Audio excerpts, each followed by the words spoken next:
Hey everybody. Oh man, I often record these introductions after I have had the opportunity to have a conversation with who you're going to be hearing in just a minute or so.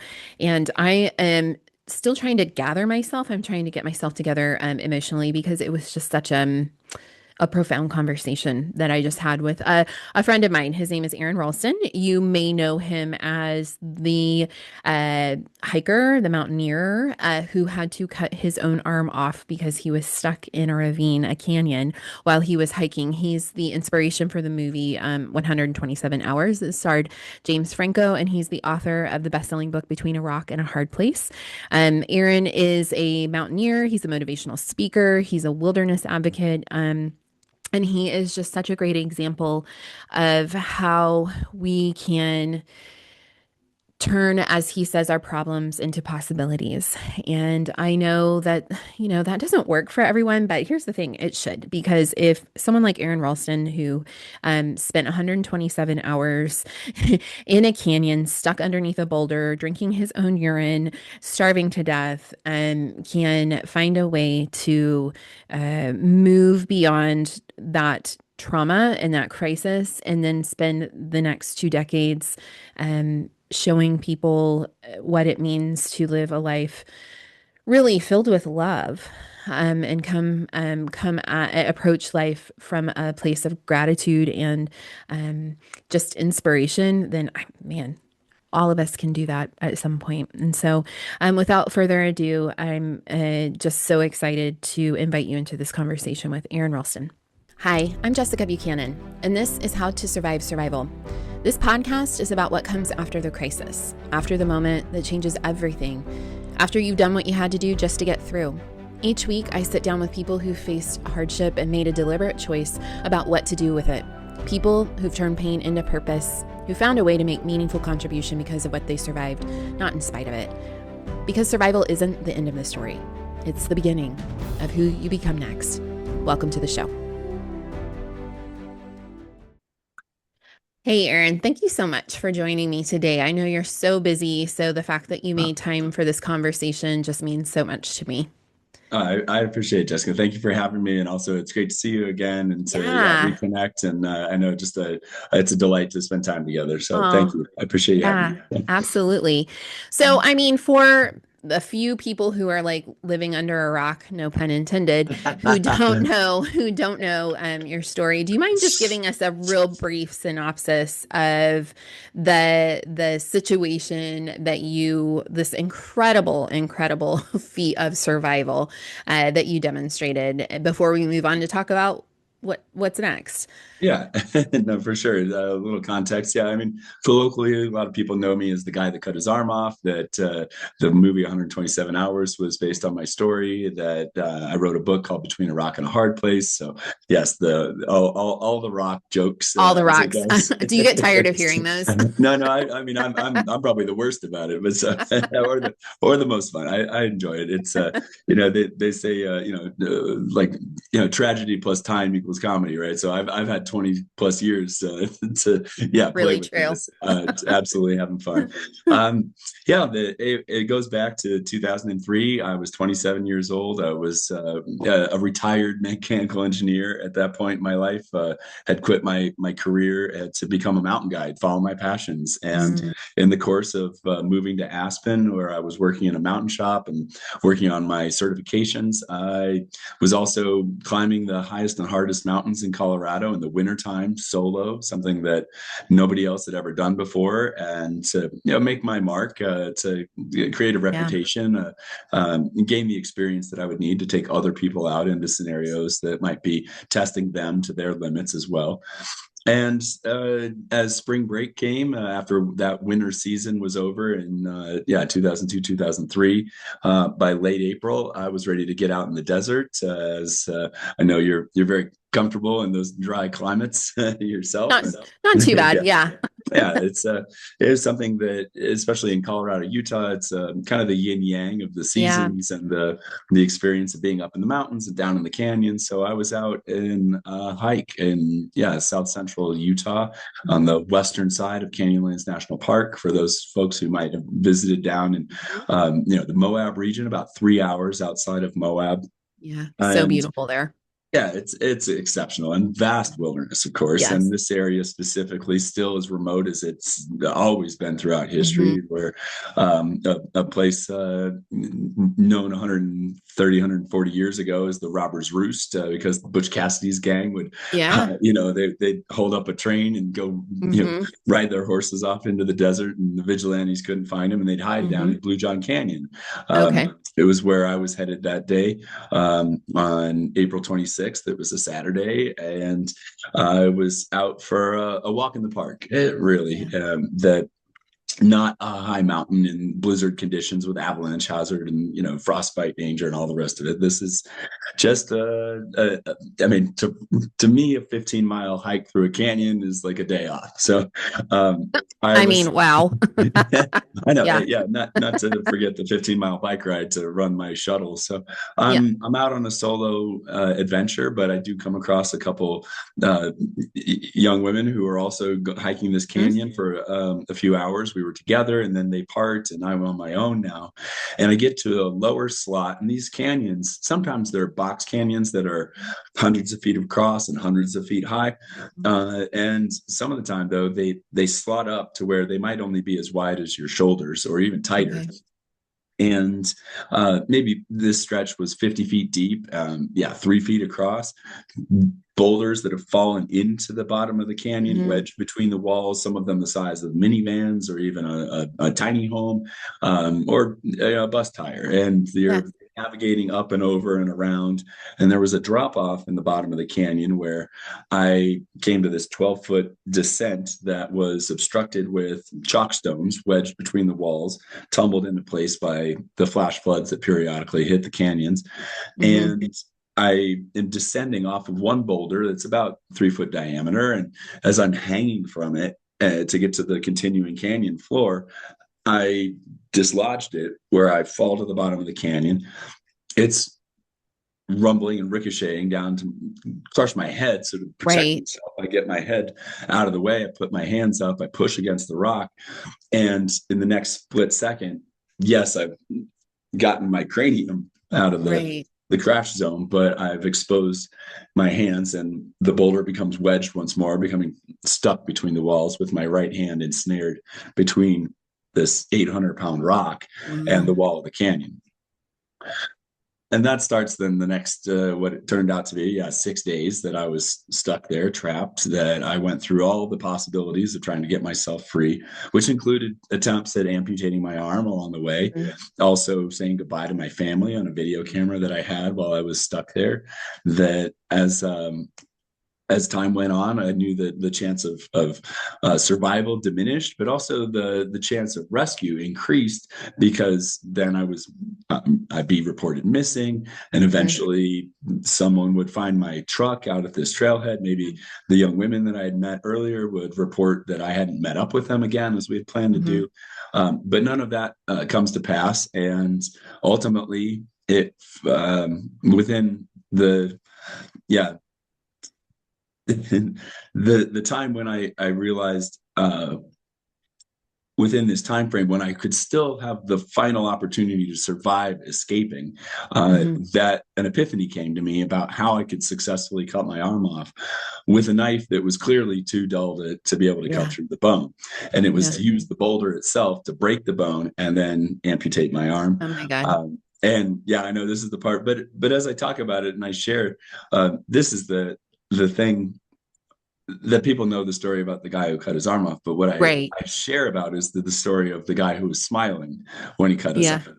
Because Yeah. this to me was truly the most euphorically beautiful experience of my life. That yes, as gruesome and gory as it was, and I felt every bit of it. And at the same time, I was liberating myself from this certain death. And Mhm. I I was filled up with love, Hmm. with excitement to get home, to get a hug from my mom, maybe to Yeah. someday have children of my own, Yeah. to get back to all the passions that I have for being alive. And so, yes, as I felt this, and kind of horrific as it might seem on the surface, but this just beatific, even yeah, freedom that I Yeah. experienced to release myself and step out of my grave and into my life again. Mm. It wasn't over at that point. I still had the entirety of the canyon to escape, to get out through the slot and then rappel a 60-foot cliff and then hike for 7 miles. Oh Um, my God. before I was ultimately, though, yeah, Yeah. as rescue had begun, and my Yeah. mom had gotten a call from my manager at the retail shop where I was working in the mountain store, and that she did what moms do Hmm. and worked through the gut shot emotions of knowing that her son was lost in the desert, Yeah. and they located my truck, had helicopters in the air, and they plucked me out of the bottom of that canyon when I had minutes left to live. Oh my God. Successfully get to the hospital, and there then begins the next phase, which is, I think, more apropos to the Yeah. story, but it's about how to It's your next survive survival. survival. Yeah. Yeah. Um, Yeah. and it went everything through, of course, the surgeries and Mm. the rehabilitations, the antibiotics that I had to take to fight the bone infection because Mm. my my surgical tools hadn't been sterilized. Sure. All right, nerds, whatever. Yeah. Yeah.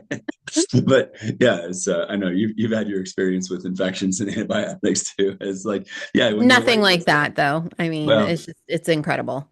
but both of our lives hanging in the Yeah. balance, and thanks to Yeah. medical science, as it Yes. is, yeah, that we get another chance. Yeah. And almost immediately, what did I decide to do? I started developing prosthetics so that I could get back to climbing and finish my mountaineering projects. And I know I get you're shaking your Yeah. head. Yeah. And so, I'm sure everybody's like, you didn't want to just take a beat. You didn't want to yeah, just take a breath. no, I was right back at it, dancing at concerts, spending time with my friends, going for walks with my sister, yeah, watching movies with my parents. It's Hmm. it's all the things that, like, that's what I fought so hard to get back to. And then Yeah. eventually, in time, yes, it was 7 years later, my son was born, and a couple years after that, my daughter was born. And to be able to share this story, even while I was still in the ICU, I got a letter from a grandmother up in the Seattle area who wrote to me to say that she had read my story in People magazine, Hmm. which I still have this copy of the People magazine that the little article was in. And she said, I had been considering suicide after my husband's death the year before. And I decided on the anniversary of his passing that if I wasn't over it, that I was going to use his leftover sleeping pills to kill myself. And I read your story and I flushed the pills down the toilet because I knew if there was something for you to live for, then there was something for me to live for too. And my 4 grandkids, and that gave me purpose. And Hmm. that was what told me this was not a story for me. This was Hmm. something for everybody. That I went through something, I maybe embody something, I symbolize something, but that it's in all of us, and that this is all of our experience with adversity in life. And if I can be some kind of a light in the darkness for folks, then that's my calling. I can never find a greater meaning in my life than to do that for folks. And that was what opened up then the purpose that I've had for the last 22 and a half years Yeah. of sharing this story with people to help them in their lives. And that's whether it was writing a book or sharing my story on stage, or yeah, working on a film project, and all of this put together, even just in interactions when we're standing around at the fish shows in Mexico last week, and there's Yeah. somebody that comes up and they share that they had a heart attack, and that they were able to see that, and this is how they related to my story, that like the worst thing in their lives at the age of 42 had become the best thing because it had changed their entire lifestyle, and that they were now a Hmm. healthier person because of Right. having gone through that Hmm. trauma. And Hmm. that's the beautiful twist of all of this, is that the Hmm. same thing that could also be the worst thing that ever happens in your life, can also be the best thing. And Hmm. to keep reinforcing that for folks so that we can look back and be grateful for the boulders in our lives, that we can experience these hardships that come and they befall us and they feel like burdens, or that they're going to crush us, or that the crisis is just turning our lives upside down. We don't want it. We just and that very same thing can be the crucible that burns away the superfluous, that reveals the purpose in our lives, that reminds us of what's important for us, that gives us that meaning so that we can turn it into a gift that then we give to others. Mm-hmm. And so it's this, for me, the best thing, again, that I went into that canyon, and yes, I left something behind, but the way I see it, I didn't lose anything, and that I've only gained from this, and that's what I get to give to other people. So it's so interesting. Oh, I have so many questions.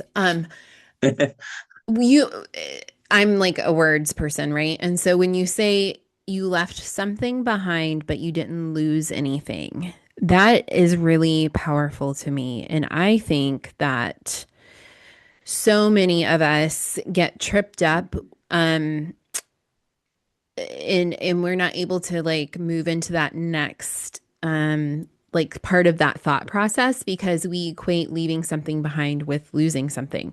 Can you talk us through like is that just automatically what you were thinking and feeling, or did you have to get yourself to a place where you could like reframe it and like accept that as your reality? um, I went through the loss process, like let's say even the 7 steps of grief, like while I Hmm. was trapped. And so by the time I had the realization of how to cut my arm off, the the why and the willingness was already long established, that it was, Okay. this is trash, it's going to kill me, good riddance. Even in the fact that before I stepped away from the boulder and I turned back to take a photograph of the scene that I was walking away from, Hmm. it was with gratitude for the boulder, for all the gifts that it had given me, all of the lessons and the blessings Mm. from that experience and those days that I spent there. And to the hand, it was like, I mean, I couldn't take a picture of the rock without the hand being there and the blood on the wall, but Yeah. it was not a a forlorn, like, oh, I'm gonna miss you. Right. Yeah. It was truly just rubbish. And when the rescuers, that they took 3 days to lift the boulder and all of the accoutrement they needed, and the helicopter support and the pneumatic lifting jacks and overhead winches and all this, that to move that rock and get the hand back, because as policy, we don't leave human remains in the field. Okay. And they cremated it and gave it to me in this little plastic urn. And I was like, well, I don't okay. This What am is, I supposed to I'm do with not gonna this? put that on the mantle here and like keep it like. So I took it back to the boulder, and the first time I was able to go back to say goodbye to the hand again, but to say Mhm. thank you to the boulder over and over and Mm. over again, as I left the cremains there and said these prayers of gratitude for where I'd come from, what I'd gone through, and where I was heading in my life. That was the important context of it.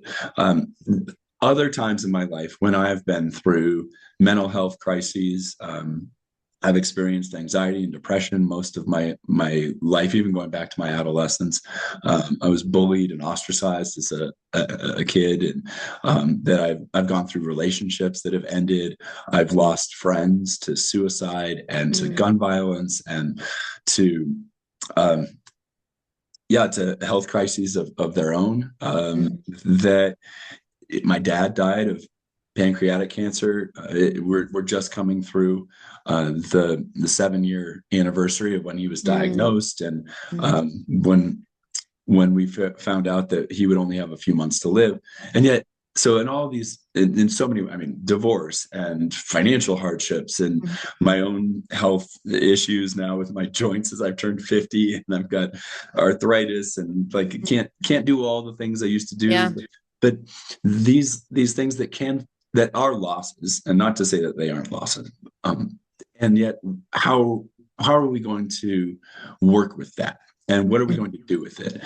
That's the focus. And as I've learned in so many ways, that if you focus on what you can't do, yeah, that's a bummer. And if you focus on what you can do, well, that's where you're engaged. That's Yeah. where life is lived. Mm-hmm. And you can't have one without the other. Mm-hmm. But they always exist together. And so to only focus on what is no longer, then necessarily eliminates and removes possibility. And what I like to think of is that the choice we make is not that we're not going to have problems, but that we turn problems into possibilities. Mm-hmm. That's the work for us. And a lot of times then what comes from, again, if our traumas become our gifts, then our problems can become our possibilities. That it's the transformation, and that's where we have to put our focus. And sometimes it is a long road. I mean, you know as well. Yeah. Yeah. It's not something that happens like that. No. Whether it's physical or emotional or financial, I mean, like these things can go on and on and on in our lives. And every day to wake up and to try again, to keep working at it, to know that it's okay to just still be here, and that you don't have to be perfect. It doesn't have to be finished, because it's never finished. Mm-hmm. Keep putting one foot in front of the other.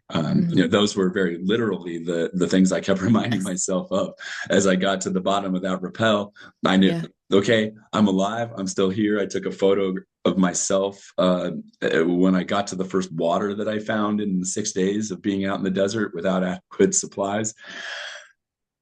And I knew that I was bleeding despite the tourniquet, but even if I didn't make it all the way to safety, to medical attention, if I never found another human being alive, that I knew that at least right now I'm still here.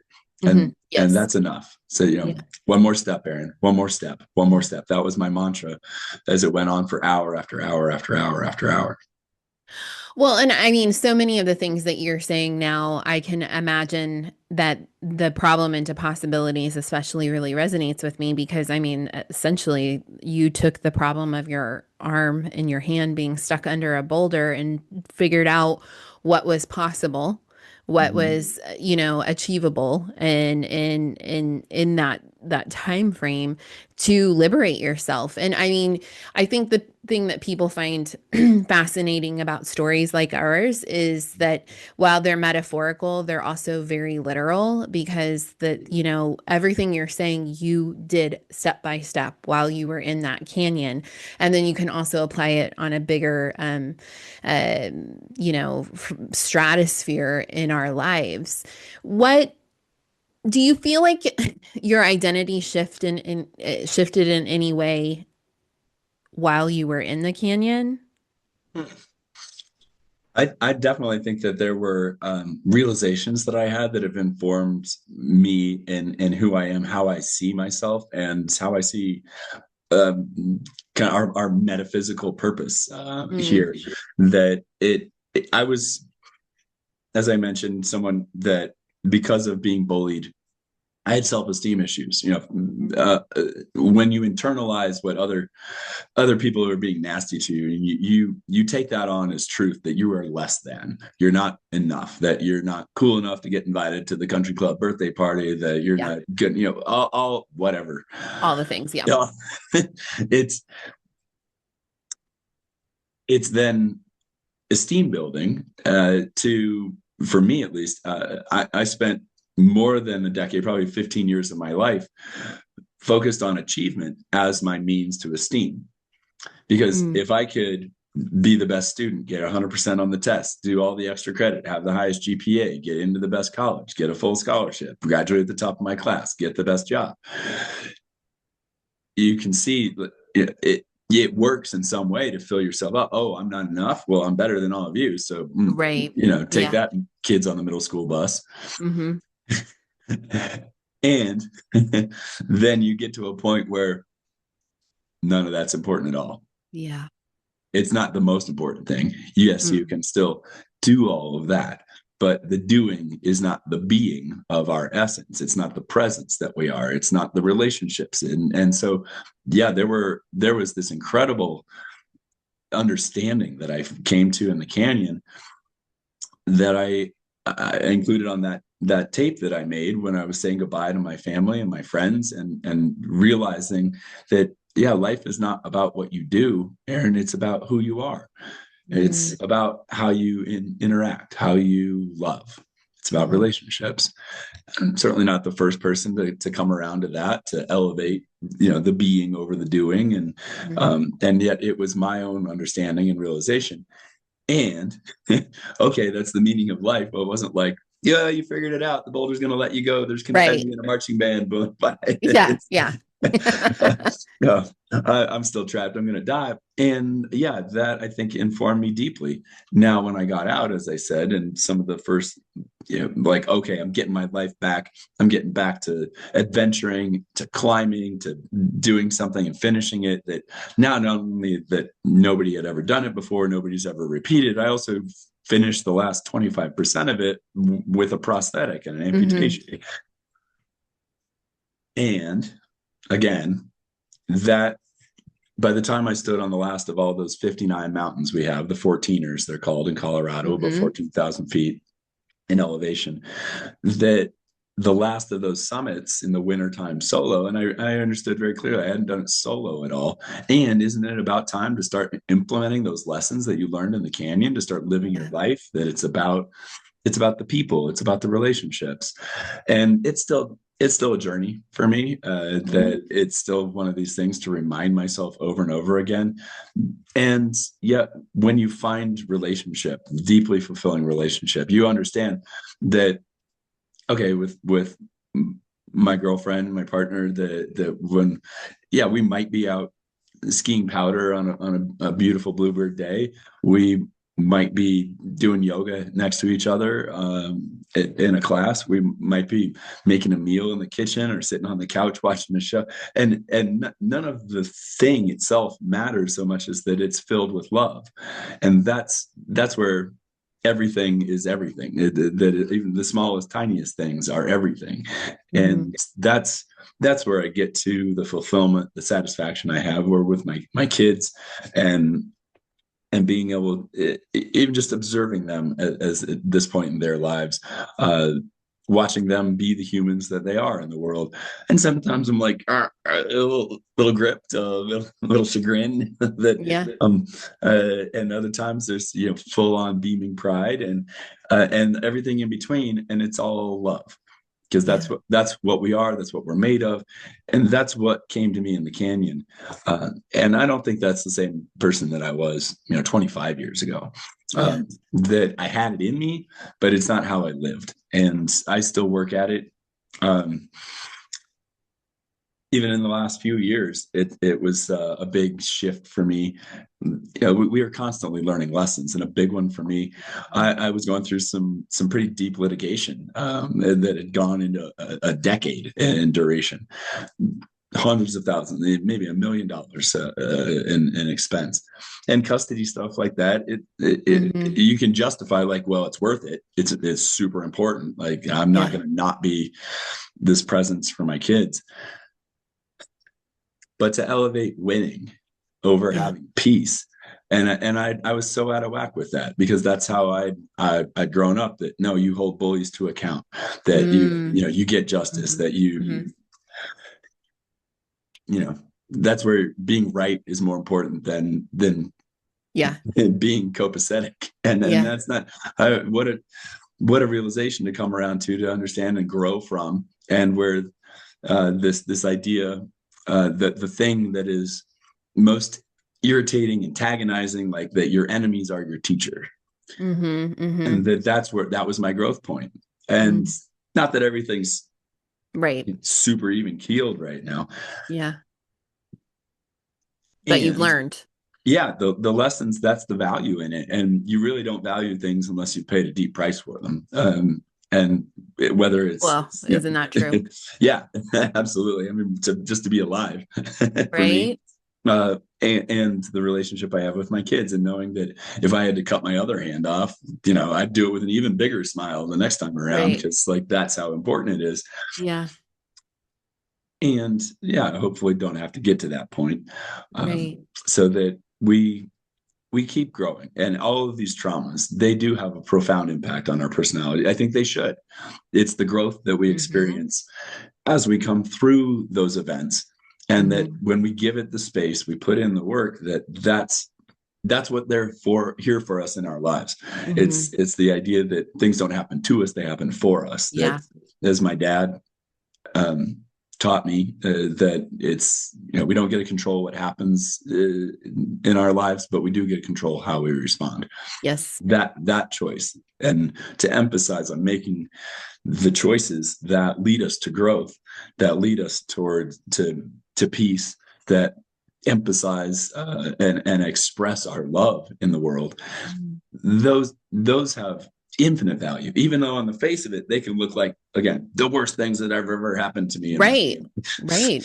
yeah. Yeah. The to worst day of your life. yeah, to flip it around and say that no, those are the best things. Yeah. So when like 100% all of that, like, yes, I am a huge believer in everything you just said, which I think is why we've connected so well. But what do you say to the person who just can't connect with that things happen? People push back on me with that all the time, that things happen for us, not to us. They think that that is like devaluing someone's experience, that it's not making space for the real emotions and how they've experienced their trauma.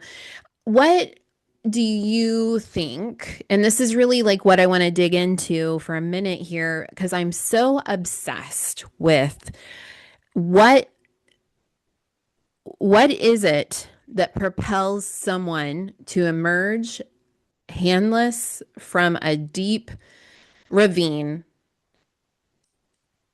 exuding love, and then the other person who might emerge just completely collapsed in fear and anxiety?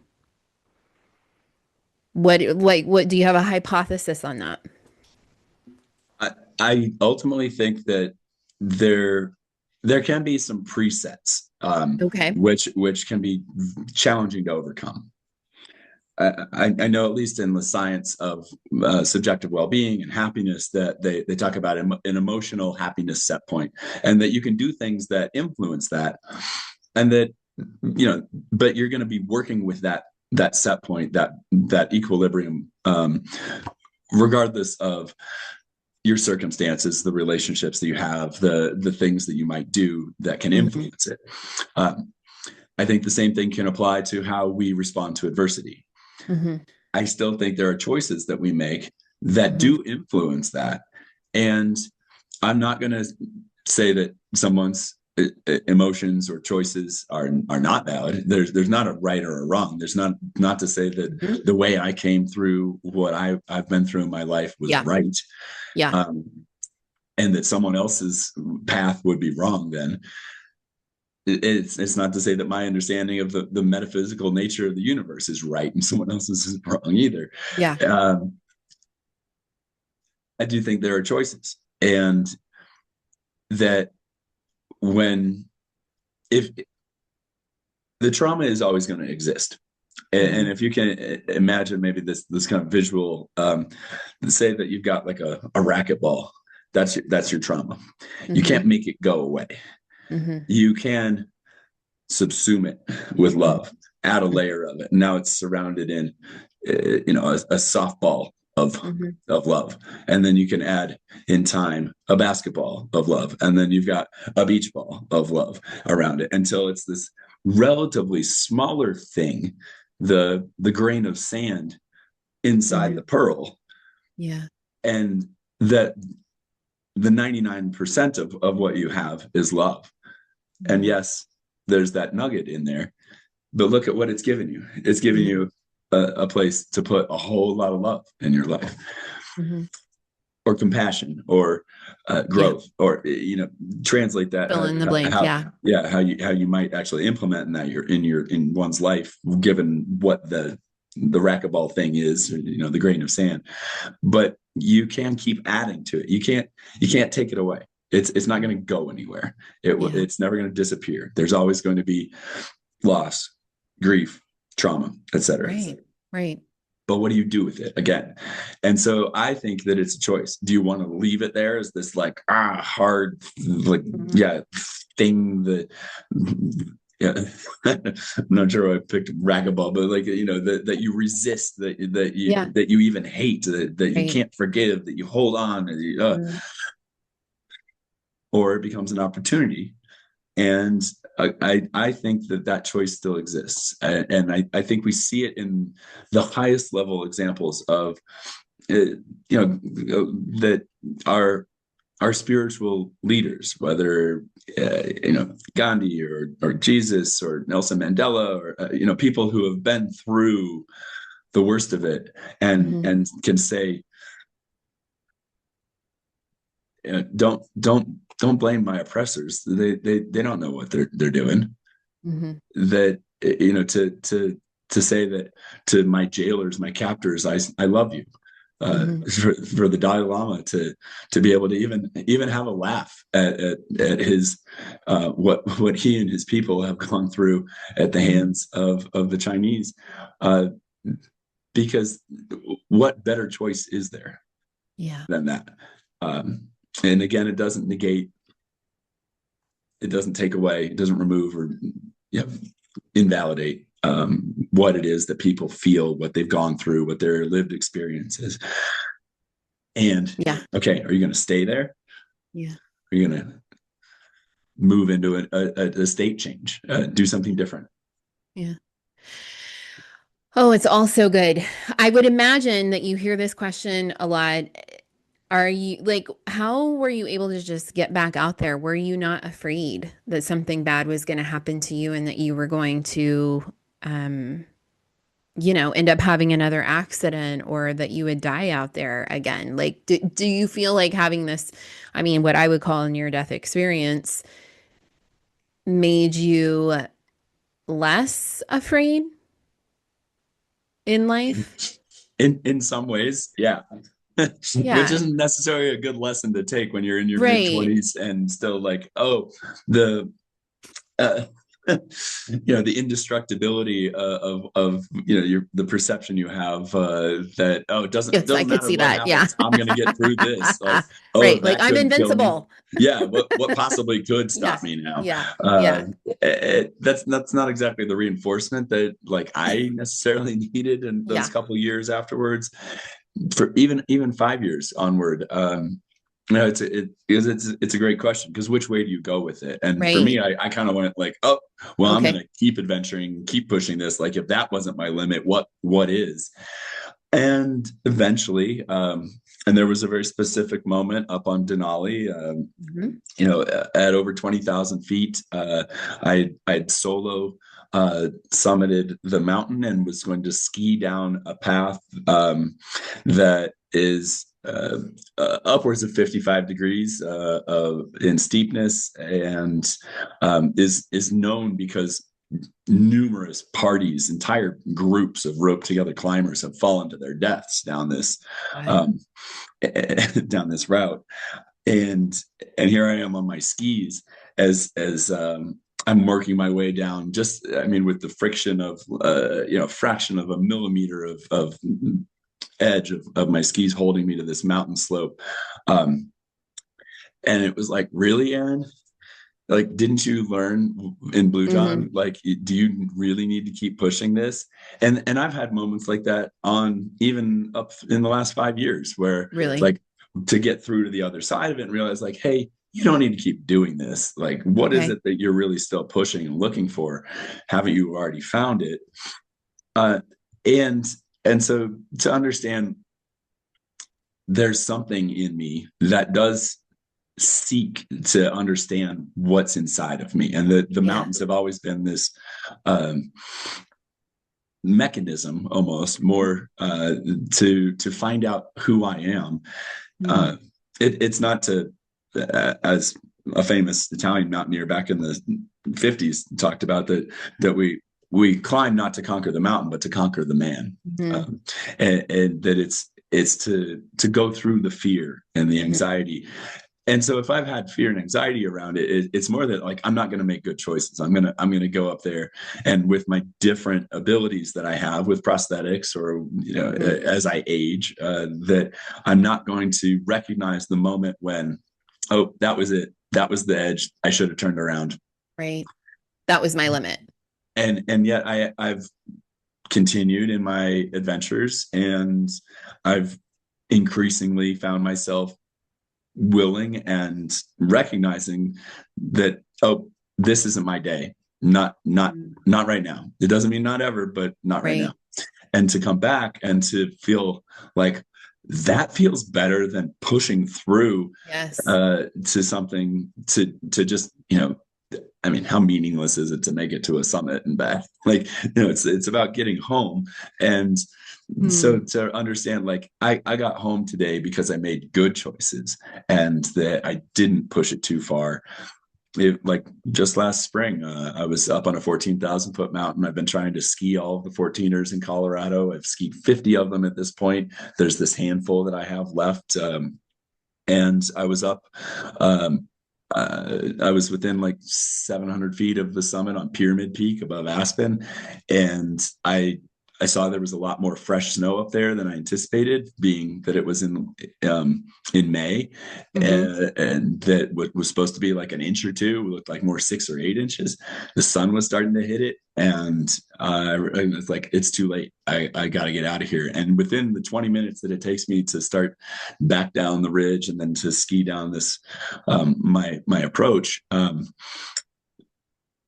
avalanche after avalanche after avalanche just are raking Oh my the God. upper mountain. And it's like, yeah, there you go. How good does it Okay. feel to not be up there right Yes. now? I was Yes. like, that's Yes. the victory for me, Yeah. to make better choices. And Mhm.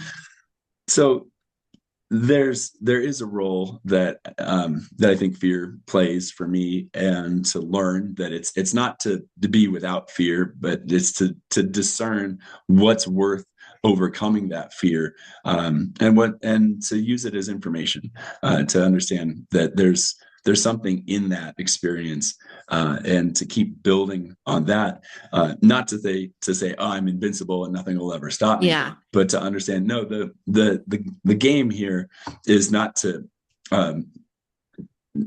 get to some summit at all costs. The game is always to get back, and hopefully with a good story to tell. So Right. Right. Right.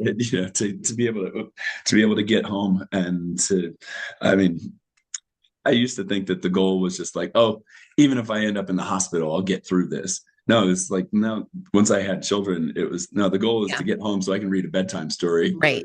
Right. That I'm dad now. It Yeah. sounds like wisdom to me, Thanks. hard one. I Yeah. wonder like how much of that is, your experience as like that defining moment in your life, and then how much of it is just the accumulation of experiences throughout your Mhm. life. I, we don't know what we don't know, right? Yeah. Because this is the reality that we're living in. This is your reality. This is your life, and these are the decisions that you are making. How about Yeah. like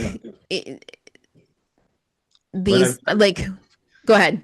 I was just going to interject. You can get, still want to hear your next question, but to say like that, I've learned that good experience does come from wisdom, which generally Mhm. comes from bad experience. So you have to go through. It's true. It's true. There's kind It's of a true. linear sequence there. Yeah. I guess maybe like as we conclude, I mean, I could sit here and talk to you forever. So, but keeping in mind that you're a busy person, I guess what if you could talk to the version of yourself Mm. that was trapped down in that canyon?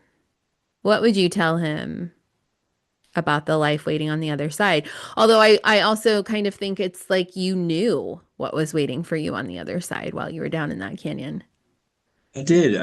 I mean, in some regard, and I say this, I didn't mention it previously. I was sharing, but on the last night that I was there, I knew it was my last night. I even etched my epitaph into the wall of the canyon the fifth night that I'd been out there. At this point, 110 hours of being out in the desert alone.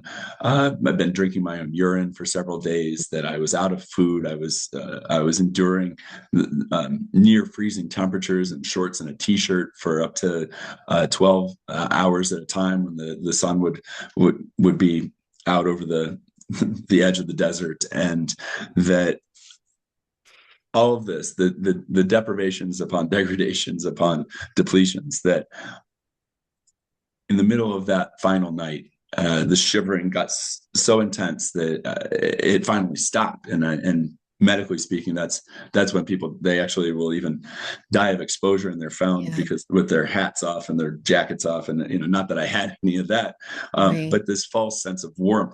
And I got to that point where then, even beyond, I had a near-death experience. I left the canyon. I walked out of the wall where my grave marker was, that I'd etched into the sandstone, and it revealed a hallway where I was now in a living room with a little boy. There was about a 3.5-year-old blonde-haired child who, he was playing with a truck. He drops the truck. I'm watching this with eyes floating behind my head as he comes running over to me, and I watch him. I scoop him up with a handless right arm and my left hand, and I boost him up where we're dancing around, and his eyes, these beautiful, brilliant blue eyes, Daddy, let's play.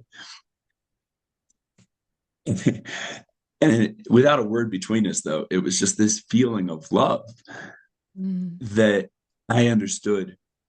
In the seconds before that, all flashed out, and I was back, and I was convulsing from the hypothermia worse than ever. But that in that moment, I understood that that was my future son, that I was going to get out of this canyon, and that someday I would see him.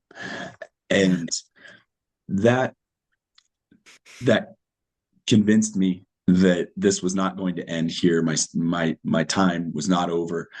He gave me the strength and the courage, the resilience, and the grit and the determination to make it through that last, most terrible night. And that was what gave me the opportunity then, and why I was smiling so bad, to get out of that place, to get home to my mom, to get a hug, to see that little boy someday, and ultimately it would be him and his sister. And that experience of love was the deepest impact of anything that I've ever gone through in my life, to tell me what life is about, and that I would have something to look forward to.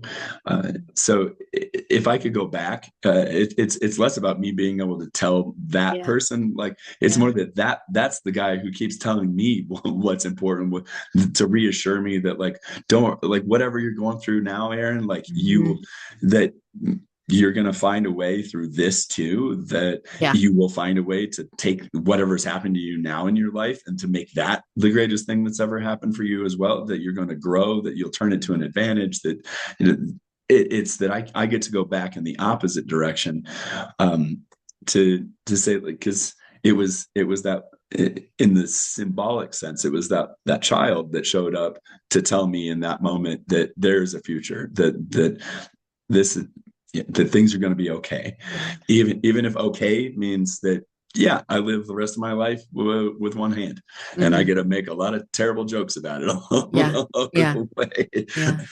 And that I get to appreciate having Leo, the courageous little lion that he is, who showed up, that got me through that last night, and Elizabetta and her in my life, to know that whatever the stresses are.